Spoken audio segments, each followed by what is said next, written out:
People ask us all the time, what can I do to build the level of influence that I've got? Most of the time, they're concerned about doing that on the job, and yet every time we teach a class on influence, people are asking, can I have more influence with my teenagers? Both on the job and in your personal lives, the answer is yes. Influence is defined as the ability to sway or affect based on prestige, wealth, ability, or power. The prestige issue is a challenge. Most people realize they don't have the level of prestige that they would want, or they'd have more influence. The wealth one's pretty easy as well. If you had so much money that it allowed you to buy influence with others, you probably wouldn't be watching a video like this or taking classes or even working where you work. The ability to create influence for ourselves comes from our opportunity to manage the perception of our ability by others. And it begs the question, what are you going to do about that? If you find that you do have the level of influence you want with others, it's because they recognize your ability.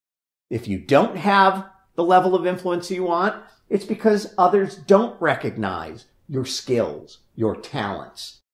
What are you going to do about that? That's the challenge of influence. Two things you need if you want to build your influence with others. You need to be willing to create a plan.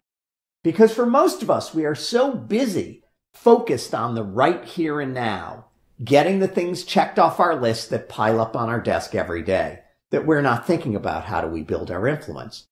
You need a plan. And the second thing you need to do is to stretch outside your comfort zone. You want others to see you differently. It is something totally under your control. It's not going to fall into your lap unless you're Powerball winning lucky. And if you think the organization that you work for is looking out for you, think again.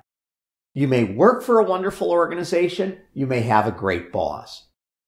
Your boss at some level is looking out for himself or herself. Your boss at some level is concerned about their own career path. And then let's say that there are 5 other people besides you who report to that manager. How much time does your manager have to look out for you?